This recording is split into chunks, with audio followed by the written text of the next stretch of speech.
السلام علیکم ورحمۃ اللہ وبرکاتہ۔ ناظرین و سامعین، آج کا جو ویڈیو ہم آپ کے سامنے پیش کر رہے ہیں یہ بہت اہم ہے اور گزارش کریں گے کہ ویڈیو کو مکمل دیکھیں اور بہت غور سے دیکھیں سنیں۔ مسائل کا دیکھیں ہم اس کے اندر ذکر کریں گے۔ جیسے کہ آپ حضرات دیکھ رہے ہیں کہ ہمارے ہندوستان کی گورنمنٹ نے ابھی حال ہی میں یہ فرمان جاری کیا تھا کہ مسجدوں کو کھول دیا جائے، لیکن مسجدوں کو کچھ شرائط کے ساتھ کھولا جائے۔ اس گائیڈ لائن میں، اس شرائط میں دیکھیے ایک مسئلہ یہ تھا کہ مسجدوں کے اندر سینیٹائزر کا یوز کیا جائے، سینیٹائزر کو استعمال کیا جائے، اور مسجدوں کے اندر بھی سینیٹائزر کو چھڑکاؤ کیا جائے۔ لیکن اس کو لے کر کے مرکز سنیت درگاہ اعلی حضرت سے اس کے خلاف فتویٰ جاری کیا گیا، اور وہ اس بنا پر جاری کیا گیا، فتوے میں یہ کہا گیا تھا کہ سینیٹائزر کے اندر الکحل ہے، اور الکحل جو ہے وہ اسلام کے اندر حرام ہے، لہذا حرام چیز کو اور ایک ناپاک چیز کو اگر مسجد کے اندر ڈال دیا جائے تو اس سے مسجد ناپاک ہو جائے گی، اور ناپاک جگہ پر اللہ کی عبادت نہیں ہو سکتی۔ لہذا یہ فتویٰ تو رہا کس کا؟ درگاہ اعلی حضرت مرکز سنیت سے جو جاری ساری کیا گیا تھا۔ ابھی حال ہی کی بات ہے، کرناٹک کے ایک آدمی نے، کرناٹک کے ایک اسلامی بھائی نے دارالعلوم دیوبند سے فتویٰ پوچھا، کیا سینیٹائزر کا استعمال مسجدوں کے اندر کر سکتے ہیں یا نہیں کر سکتے ہیں؟ آپ دیکھیے ذہن میں رکھیں کہ سینیٹائزر کا حکم کہ مسجدوں میں سینیٹائزر کا استعمال کر سکتے ہیں، چھڑکاؤ کر سکتے ہیں یا نہیں کر سکتے ہیں، تو دارالعلوم دیوبند نے یہ فتویٰ جاری کیا ہے کہ مسجد کے اندر بھی سینیٹائزر کا استعمال کر سکتے ہیں، اس میں کوئی حرج نہیں ہے۔ اور انہوں نے اپنے فتوے کے اندر یہ بات کہی ہے کہ سینیٹائزر کا استعمال، چونکہ سینیٹائزر جو بنا ہے وہ کسی سبزی سے یا کچھ پھلوں سے بنا ہے، اور اس میں زیادہ الکحل نہیں ہے، صرف 70% ہے، لہذا اس کا استعمال کرنے میں کوئی حرج نہیں ہے۔ اللہ اکبر۔ اب آپ دیکھیے، یہ بتائیں اس سے سب سے زیادہ نقصان کس کا ہو رہا ہے؟ عوام الناس کا، جو بیچارے کچھ نہیں جانتے، جو صرف اللہ اس کے رسول کو پہچانتے، مسائل کو نہیں جانا کرتے، ان کا نقصان سب سے زیادہ ہے۔ اس لیے کہ مرکز سنیت سے فتویٰ جاری ہوا کہ الکحل حرام ہے، اور مسجد کے اندر سینیٹائزر حرام قرار دیا گیا۔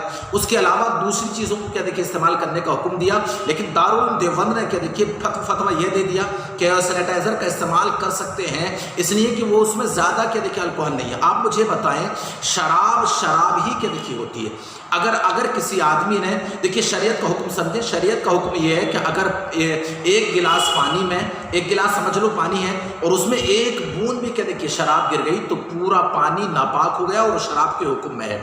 ایسے کہ کپڑے پر جس جگہ شراب کا ایک قطرہ بھی گر گیا تو کپڑا ناپاک ہو گیا، اور اتنے کپڑے کو دھونا ضروری ہے، واجب ہے۔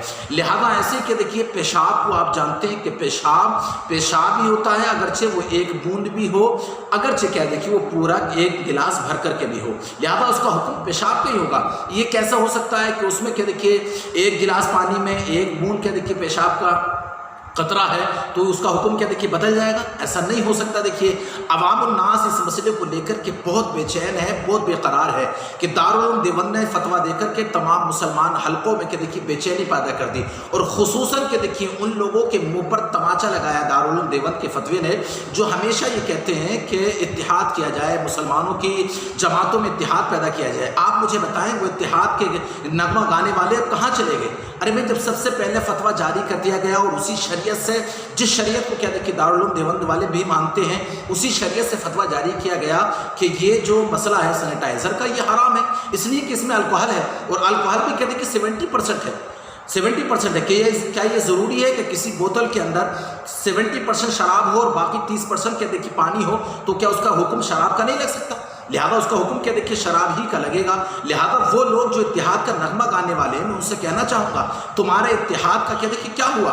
جب ایک طریقے سے ایک ذمہ دار درگاہ سے، ایک ذمہ دار دارالفتہ سے فتویٰ جاری کر دیا گیا، تو دارالعلوم دیوبند والوں کو چاہیے تھا کہ اسی پر قائم رہتے، اور اسی بات کو یہ پیش کر دیتے کہ ہاں بھائی، کسی بھی طریقے سے اگر وہ بنا ہوا ہے تو مسجد کے اندر اس کو کسی بھی طریقے سے یوز نہ کیا جائے۔ مسجد کے اندر یوز کرنے کے لیے علامہ احسن رضا خان صاحب قبلہ مدث اللہ نورانی نے یہ کہا تھا کہ مسجد کے اندر اس کے علاوہ جیسے کہ ڈیٹول صابن ہے، یا ڈیٹول سے بنا ہوا کوئی دوسرا سینیٹائزر ہے، اس کو استعمال کر سکتے ہیں۔ لیکن دیکھیے دارالعلوم دیوبند نے فتویٰ جاری کر کے مسلمانوں میں بے چینی پیدا کر دی۔ اس سے کیا حاصل ہوا؟ شراب اور پانی کا حکم کہ دیکھیے ایک جیسا نہیں ہو سکتا. الکحل کا حکم جب اسلام کے اندر حرام ہے تو پھر اس کو کیا دیکھیے کسی بھی طریقے سے جائز قرار نہیں دیا جا سکتا.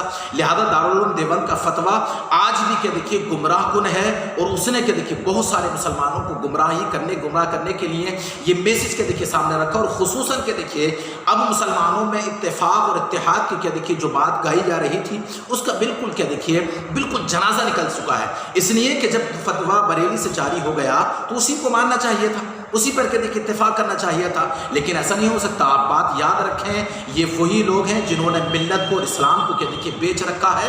آج پھر کہ دیکھیے اپنا فتویٰ لے کر کے انہوں نے پھر کہ دیکھیے ثابت کر دیا کہ ہم پہلے بھی کہ دیکھیے ملت کو بیچ رہے تھے، اور آج بھی کہ دیکھیے ملت کے سوداگر آج بھی کہ دیکھیے شریعت و ملت کو بیچنے کی باتیں کر رہے ہیں. لہذا ہماری گزارش ہے کہ آپ صرف اسی پر کہ دیکھیے عمل کریں کہ جو فتویٰ جو ہے جو فتویٰ کے دیکھیے مرکزی سنیت درگاہ اعلیٰ حضرت سے کہ دیکھیے جاری ساری کیا گیا ہے، عوام الناس تک کہ دیکھیے ہماری اس ویڈیو کو پہنچا دیں، تاکہ ہمارے وہ بھائی جو مسائل کے دیکھیے جانتے نہیں ہیں ان کی کشمکش اور ان کی پریشانی کے دیکھیے دور ہو سکے، اور وہ صحیح معنی میں کہ دیکھیے اپنی عبادت کر سکیں اور صحیح معنی میں اسلام پر کہ دیکھیے عمل کر سکیں. ادھر ادھر کے دیکھیے دھیان نہ لگائیں. ساتھ ہی کہ دیکھیے گزارش کریں گے کہ ہماری ویڈیو کو ضرور کہ دیکھیے شیئر کریں تاکہ ہمارے تمام بھائی کہ دیکھیے اس پر عمل کر سکیں. السلام علیکم ورحمۃ اللہ وبرکاتہ.